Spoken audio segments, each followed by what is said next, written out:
స్నేహితులారా, ఈ సమయాన్ని బట్టి దేవునికి వందనాలు తెలియజేస్తూ ఉన్నాను. ప్రేమపూర్వకంగా మిమ్మల్ని అందరినీ వాక్య ధ్యానంలోనికి ఆహ్వానిస్తూ ఉన్నాను. అవమానములు పొందిన చోట అనే ఆలోచనను మీతో కూడా పంచుకోవడానికి ఇష్టపడుతూ ఉన్నాను కనుక దేవుని యొక్క వాక్యమును మీరు ముగింపు వరకు ఆలకించాలని మీ కుటుంబ సభ్యులతోనూ తోటి విశ్వాసులతోనూ ఈ వీడియో షేర్ చేసుకోవాలని మీ ప్రార్థన మనవులను కామెంట్స్ ద్వారా కానీ లేక ఫోన్ కాల్ ద్వారా కానీ తెలియజేయండి. నమ్మకంగా మీ కొరకు ప్రార్థిస్తాము. ఈ వీడియో మీ ఆధ్యాత్మిక జీవితములకు ఉపయోగకరంగా ఉండినట్లయితే దయచేసి ఈ ఛానల్ను సబ్స్క్రైబ్ చేసుకునవలసినదిగా మనవి చేస్తూ ఉన్నాను. లేఖనము జెఫన్యా 3వ అధ్యాయము 19వ వచనము. ఏ దేశములలో వారు అవమానము నొందిరో అక్కడ నేను వారికి ఖ్యాతిని మంచి పేరును కలుగజేసేదను.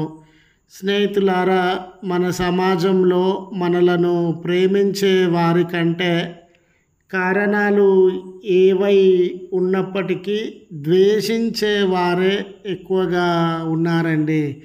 మన చుట్టూ ఉన్న వ్యక్తుల జీవితంలో వారు మన పట్ల కలిగి ఉన్నటువంటి ఆలోచనను గమనించినప్పుడు మనల్ని ప్రేమించే వాళ్ళకంటే ద్వేషించే వాళ్ళు, అవమానించే వాళ్ళే ఎక్కువగా ఉన్నారు. మన జీవితంలో అనేక చోట్ల మనము అవమానానికి లోనైనటువంటి వారంగా ఉన్నాం. నీ జీవితంలో గౌరవము, గుర్తింపు దొరికిందో దొరకలేదో కానీ నీవు ఏదో ఒక క్షణాన, ఏదో ఒక సందర్భాన, ఏదో ఒక పరిస్థితులలో, ప్రదేశాలలో అవమానాన్ని మాత్రము అనుభవించినటువంటి వాడవుగా ఉన్నావు. పేదరికమును బట్టి, నిరుద్యోగమును బట్టి అవమానింపబడిన సందర్భాలు ఎన్నో. మనకు డబ్బు లేనప్పుడు, ఉన్నతమైన ఉద్యోగము లేనప్పుడు నలుగురిలో చులకనగా మాటలను అనుభవించి అవమానాలకి లోనైన సందర్భాలను గుర్తు చేసుకున్నప్పుడు మన కనులలో కన్నీటి చుక్కలు రాలుతాయండి. మన హృదయం అంతా బరువెక్కి వేదనతో నింపబడుతుందండి. ఉద్యోగము చేస్తూ ఉన్నటువంటి చోట ఏదో ఒక కారణాన్ని బట్టి అధికారుల చేత కానివ్వండి, తోటి ఉద్యోగుల చేత కానివ్వండి, మనము అవమానానికి లోనైనటువంటి వారము. మంచి చేసి కూడా, నీతితో బ్రతికి కూడా అవమానానికి లోనైనటువంటి సందర్భాలు ఉండవచ్చు. అలాగునే విద్య అంటే చదువుకునేటటువంటి చోట కానీ ఈ ఉద్యోగం కావాలి, లేక ఈ వ్యవస్థలో విజయం కావాలి, ఫలాని చోట నేను ఉండాలి అని ముందుకెళ్ళినప్పుడు మనకు చదువు రాదని అవమానించిన వారు ఉన్నారు. మనకు భాష రాదని అవమానించినటువంటి వారు ఉన్నారు. మనకు తలాంతులు లేవని, చూడండి, నీకు ఈ చదువు లేదు, ఈ తలాంతు లేదు, నీకు భాష లేదు, నీకు కమ్యూనికేషన్ స్కిల్స్ లేదని అవమానానికి, తిరస్కారానికి లోనైనటువంటి వారంగా మనము ఉండవచ్చు. స్నేహితులారా, ఇది కుటుంబంలో, సంఘంలో కూడా మనము అనుభవించినటువంటి వారంగా ఉండవచ్చు.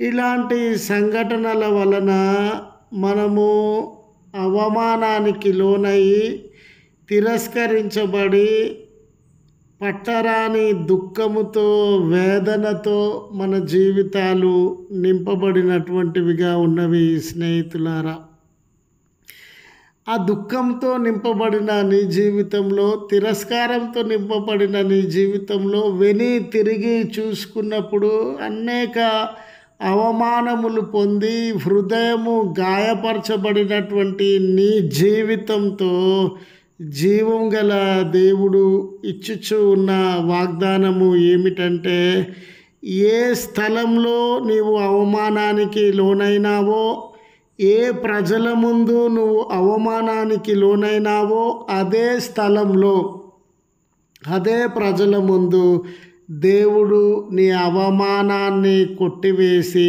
ఖ్యాతిని, మంచి పేరును నీకు అనుగ్రహిస్తానని ఆయన వాగ్దానం చేస్తూ ఉన్నాడు.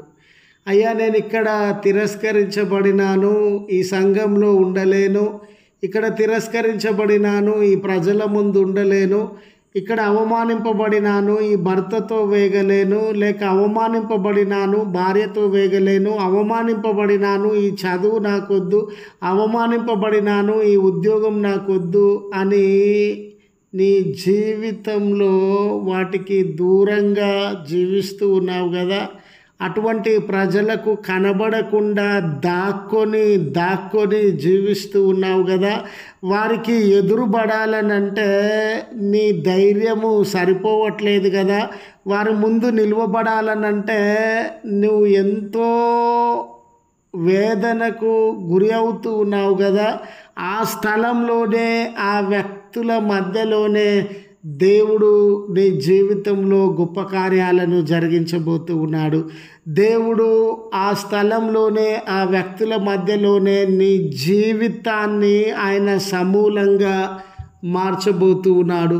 ఏ రీతిగానంటే స్నేహితులారా, ఎస్తేరు కాలంలో ఆ రాజు సన్నిధానంలో ఉన్నటువంటి మొర్దెకై గారు కానివ్వండి, ఇశ్రాయేలు జనాంగం అంతా కానివ్వండి, తిరస్కరింపబడినారండి. వారు విలువలేనటువంటి వారుగా, వారు బ్రతకకూడదు అన్నటువంటి వారుగా, వారు మరణశిక్షణకు లోనైనటువంటి వారుగా, ప్రాణానికి కానీ, వారి అభిప్రాయాలకు కానీ, ఆలోచనలకు కానీ, వారు బ్రతికే తీరుకు కానీ విలువ లేకుండా, గుర్తింపు లేకుండా తిరస్కరింపబడిన దేశం అది, తిరస్కరింపబడినటువంటి స్థలం అది. ఆ ప్రజల మధ్య వారు అవమానింపబడినారు. దేవుడు ఆశ్చర్యరీతిగా అదే దేశంలో, అదే ప్రజల మధ్య, అదే స్థలంలో వారిని హెచ్చించినటువంటి వాడిగా ఉన్నాడు. వారి అవమానములను దూరపరిచి వారికి ఘనతను, ఖ్యాతిని ప్రసాదించినటువంటి వాడుగా ఉన్నాడు. ఆనాడు ఆ జనాంగము కన్నీళ్లను దూర్చిన దేవుడు, ఆనాడు మొర్దెకై ఇశ్రాయేలు ప్రజల అవమానాలను దూరపరిచిన దేవుడు ఈరోజు నీ అవమానాలను కూడా దూరపరుస్తాడు అని గుర్తు చేస్తూ ఈ మాటలను ముగిస్తూ ఉన్నాను. ప్రార్థించుదము. కృపగల తండ్రి, ప్రేమగల మా రక్షక, నీ పరిశుద్ధ నామమునకు వందనాలు చెల్లిస్తూ ఉన్నాం.